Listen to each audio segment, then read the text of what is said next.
Hey, my YouTube friends and family. Hey, I'm back with a video today. We got a snowy day here in Tennessee. Work has been canceled, so I don't have to go to work tonight. So I said, let me just do a video, a breakfast video that was requested a while ago. Matt D, I got you right now, fella. So, folks, we're going to do a home style breakfast video. We're going to have scratch made buttermilk pancakes. We're going to have stone ground grits, not those instant grits, stone ground grits. We're going to have bacon. We're going to have eggs. And you know what? I'm going to throw in a little sausage too. So, folks, when I get all these ingredients together, I bring you right back. All right, folks, I'm back. What you see here in this pot, I got 3 cups of water that's starting to boil. And in this bowl, I've got 1 cup of stone ground grits. So I will be adding these grits to the water.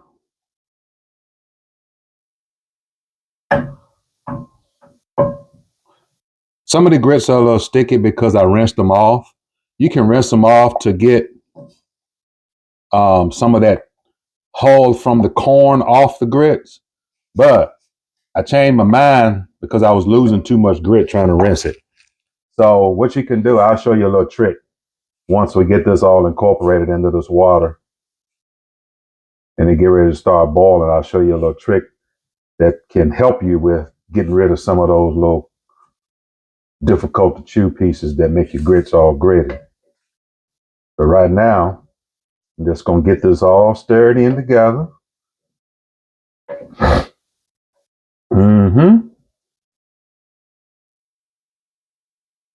Because when you rinse them, you butt them up. So you got to make sure you break up those clumps that may develop while you're rinsing your grits.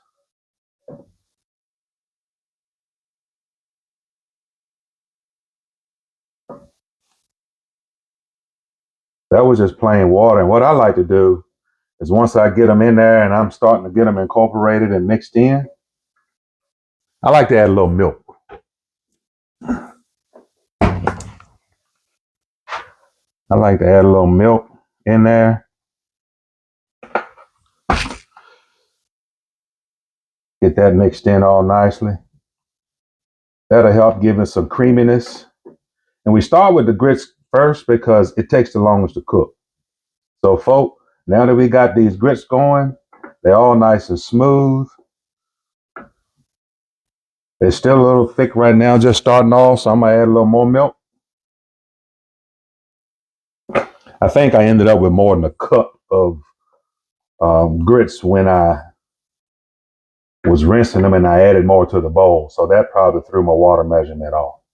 All right, folks. So these grits will take about 20, 25 minutes to get done. Now that they started boiling, I can reduce the heat down to very low and leave them uncovered. And we're going to let them grits simmer. Then once I get everything else together, I'll bring you back. All right, folks, I'm back. I got my skillet set up here. This is a carbon steel skillet. I love using those. But got my carbon steel skillet. With these skillets, I like to put my bacon in a cold pan and start the temperature out real low. Because what that does is help the bacon before it just starts to fry up. It helps the bacon release those fats and break down the fat in the bacon so it cooks better. And see, because of the size of these pans, I like to cut my bacon strips in half. Guess what? I'm going to cram it all in here, and it's going to work out perfectly. It may look like it's too much, but trust me, I've done this many, many times, and it works out just fine. So, folks, I'll get all of this bacon in this pan. Look at that. I'm going to get this heat turned on, and once I get a little sizzle going, I'll bring you back. All right, folks, I'm back here. As you can see, my bacon is starting to cook up nicely. Now, when you got in these pans, people, don't run away from your bacon and cook it up, and it looks all terrible when it gets done. Stay with your bacon because that way you can move it around in the skillet where the skillet may be hotter in places than others. Skillet is a little crowded, but it's breaking down that fat rendering I like to flip my bacon a couple times, several times while I'm cooking, um, to continue to help that fat render. As you can see, the space is already starting to create in the pan as the bacon shrinks. But I love cutting my bacon strips in half this way. It makes managing the bacon so much better. Keeping it flipped.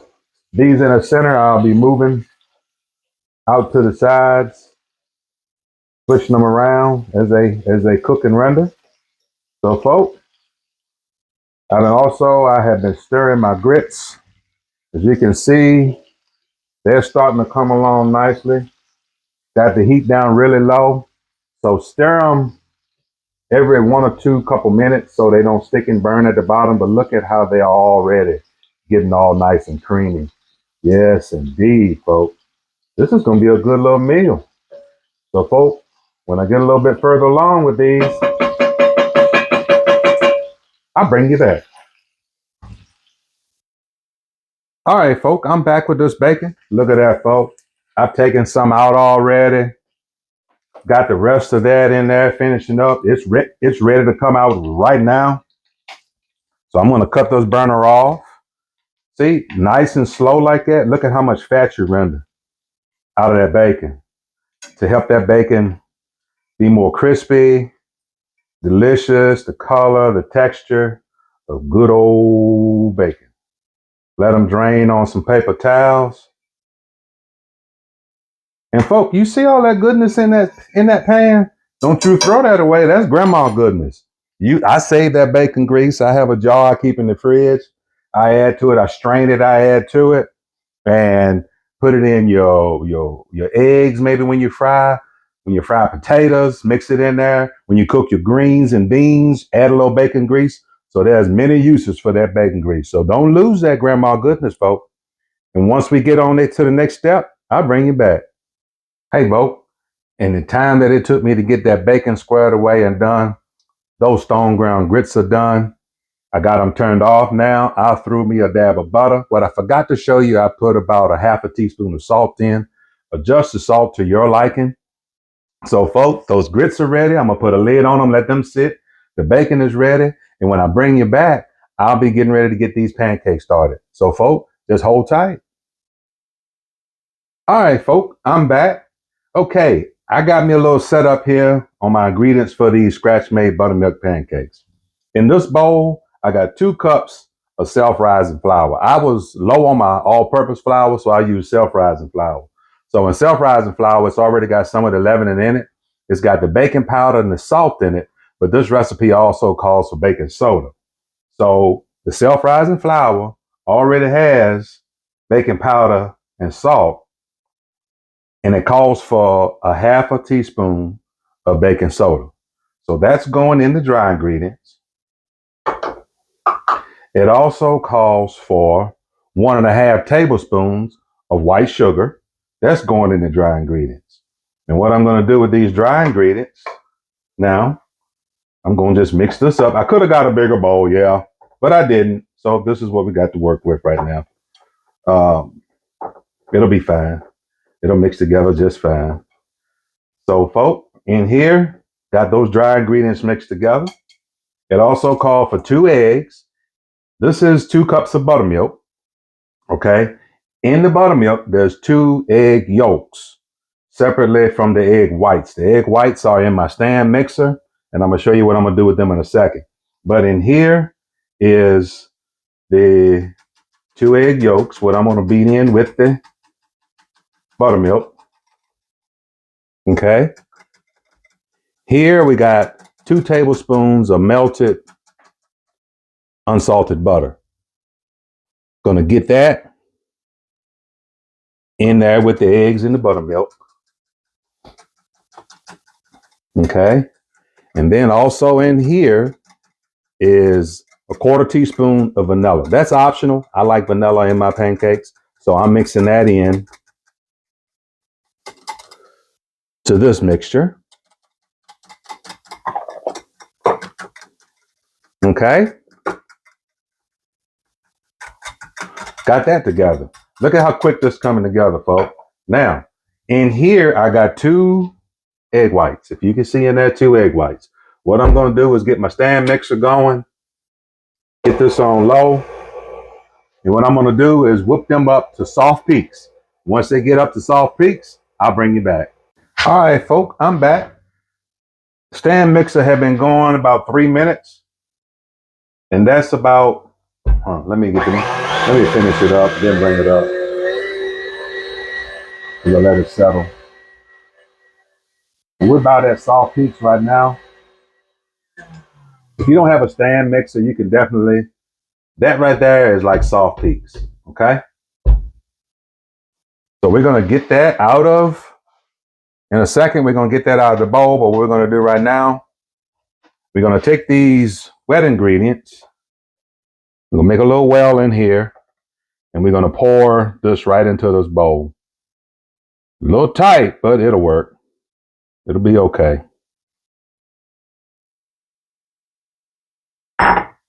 You know, sometimes you just don't plan the best. But hey, take your time. These pancakes come together so quick, folk. People think it's so difficult and so long and labor intensive to make these, make stuff from scratch. But as you can see, I mean, it's been total about 5 minutes. Time I got my ingredients laid out. That takes longer than anything. Get your ingredients laid out. But just get this all mixed in together best you can without making too much of a mess in too small of a bowl. It would have been a lot quicker if I had a bigger bowl. So just bear with me, folks. Hey, that's why, hey, I cook for real. This is a real kitchen. It ain't no production that's scripted and everything's perfect. Man, come on. This is for real people doing real cooking. Oh boy. And you also know in pancake batter, lumps don't matter. Batter matter. How about that? But lumps don't matter. You can have some lumps in your pancake batter. Okay? All right. So I got that incorporated pretty well. I'm not gonna stop. I was gonna cut out and go to the next step, but since I'm right here, I'm just gonna go to the next step. The next step is, excuse me for reaching, but hey, I'm at home.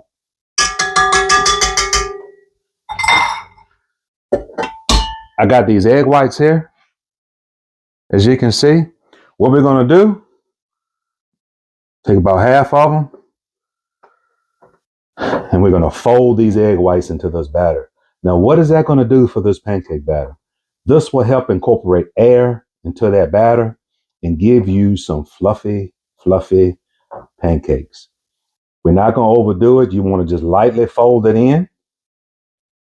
As you can see, it's slowly incorporating and changing the consistency of the batter. Once we get it all folded in, I'm going to add the rest. That's 2 egg whites. Okay? And folks, once I finish incorporating that all into there, then I'll bring you back when it's time to cook. All right, folks, as you can see, I got sausage sizzling. So, folks, when they get done, I'll bring you back.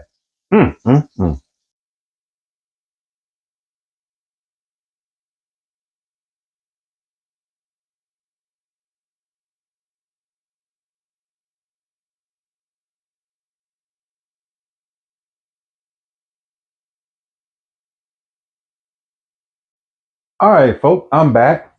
As you can see, I got my large flat griddle heating up on the stove. But also, as you can see over here, my pancake batter.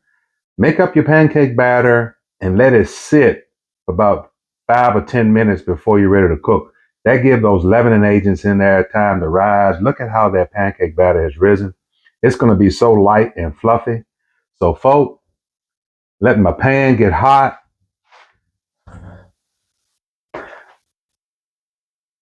It's getting there. It ain't quite, oh yeah, it's pretty warm. For those who are not used to it, don't touch hot pans. But, you know, some of us, we just do that. Put your little oil on that pan. because I like the crispy edges on my pancakes. We're going to work that all around.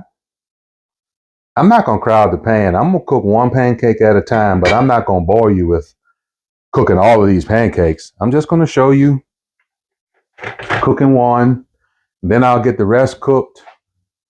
Then I'll bring you back when we get all of them cooked. But I'm going to let that continue to heat up a few more seconds. Then I'm going to spoon in some batter.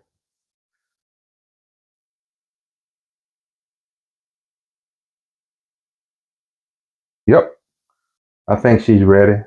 So we're going to get about 1/4 of a cup of batter in the spoon. It's so light and fluffy. Then I'm just going to put it right in the center.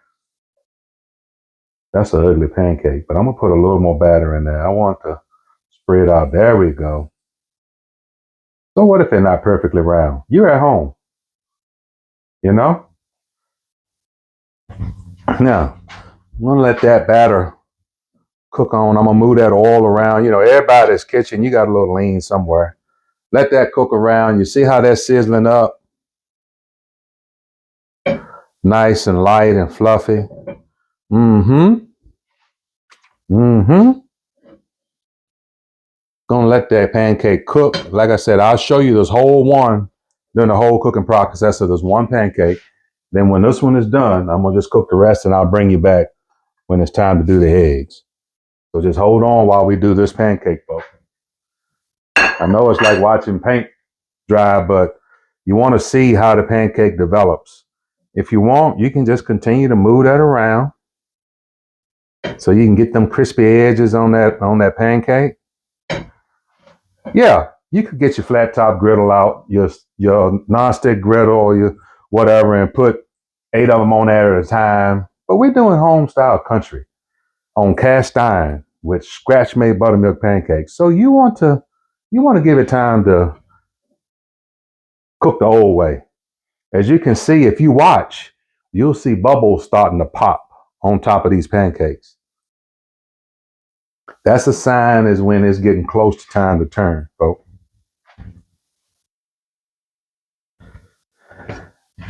Now I can see my crispy edges and smell my pancake. I'm going to turn my heat down a little bit because I don't want it to get too dark, but I still want it to be ready to flip.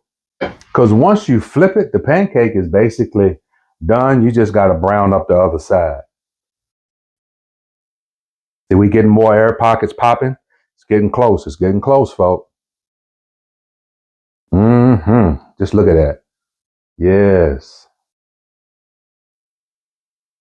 Look at how it's rising up.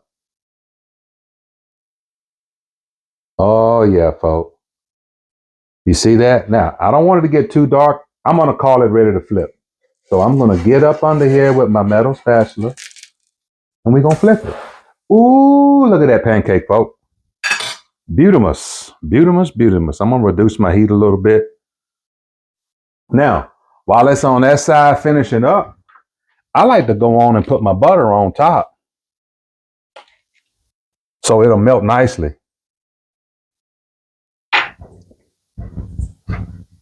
Yes, indeed, folks. So as you can see, that pancake is cooking along. It's risen up. It's nice and fluffy. The next ones, I'll reduce the heat a little bit so I don't get so much of that brown edge on that. But I love that crispy edge on the pancake.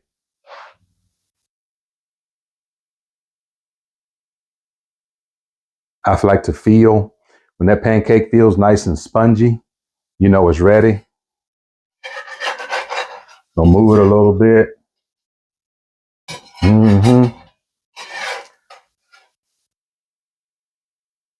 Yes, there we go. Then, I can take a little cut into it to see the doneness. Oh yeah, to me, it's nice and done. So folks, I'm gonna get this pancake out. I'm gonna get some more done. When I'm done, ready to do the eggs, I'll bring you back. All right, folks, I'm back. What I got here, I got my skillet heating up for my eggs. I got some eggs scrambled up in that bowl, but I've already got salt in the eggs. If you scramble your eggs up and you put salt in them when you're scrambling and letting them rest for 10 or 15 minutes, it breaks down those proteins in that egg and causes it to be a little more fluffy when you scramble it. Just a little tip I picked up along the way. But in this pan here, this is my egg pan. All I cook in this pan is eggs. In this pan, I got a tablespoon of butter, letting it melt. Of course, salt is already in the eggs, and I got some black pepper. So when I put the eggs in the pan, I'm just going to scramble them lightly with this black pepper. There we go. Pan is up to a good temp. Getting those eggs in. Yeah, sometimes I use plastic bowls, folks. Make for easy cleanup when it's not something that you... And I like to put pepper in my eggs when I cook them. You know, do what you do, but that's what I like. Sprinkle my black pepper in my eggs. Some people think that black pepper may not go in eggs. I like black pepper in my eggs. If you don't have to put it in. But as you can see, you're starting to get that sizzle around. Don't be in a hurry to cook your eggs, scrambled eggs, and keep them moving. Moving from the outside to the center. Just keep them moving. They don't take long at all. Let them set up a second. Keep them moving. And if anybody want to know, this is a Meson carbon steel pan. My other carbon steel I cook the bacon and sausage in. It's a Meson carbon steel pan. You know, I got rid of all of the Teflon coated pans in my house. All I have now is cast iron, carbon steel, stainless steel. And I'm non-stick. Look, look, look. You see that? You see that? Do you see any sticking? Look at that, how that egg is just coming out of that, moving around in that pan. Creating some nice fluffy eggs. As you can see. Now, the thing about carbon steel pans, what's good is once you get the eggs close to where you want them to be, you don't want to cook your eggs to death. But once you get them close to where you want it to be, you can cut the burner off. And the residual heat in the pan, like right now, I'm cutting my burner off. The residual heat in this carbon steel will finish cooking the eggs to my desired doneness. And as you can see, look at how those eggs came out. Huh, folks? You talking about some pretty scrambled eggs. Ooh, look at that. But yeah. See that, folks? I don't like my eggs hard scrambled. But as you can see, once you get your carbon steel seasoned, you have very little to no. These are the best non-sticks that you can have. You don't have to worry about chemicals seeping into your foods. So when you're at home cooking and you love cooking at home, elevate your cooking. Okay, there we go. That's done, start to finish. So folks, once I get this plated up, I'll bring you back. All right, folks, I'm back. I got my thumbnail shots. I'm not going to come back on camera for the wrap up this video. Thank you, Matt D, for requesting this video. Sorry it took so long to get it to you. This is a good old country breakfast, start to finish, scratch buttermilk pancakes, country eggs, sausage, bacon. Oh, I forgot one thing, folks. How did I manage to do that? I can't forget one of the most important items. Let me grab a spoon. I didn't want to stop the camera. I almost forgot it. And I'm going to have to take another thumbnail picture. You know what? Yeah, how in the world did I almost forget? Oh my gosh, folks, I am so sorry. You know? There we go. Those amazing grits. So folks, I got to get another thumbnail picture, but as I always say, if you like what you see on my channel, I thank you for watching. Give me a thumbs up, give me a subscribe, comment. I try to get back to commenting to people as quickly as I can. I appreciate each and every one of you. Be careful if you're living in an area where they're getting snow, and love your family, love yourself. And as I always say, folks, keep on cooking.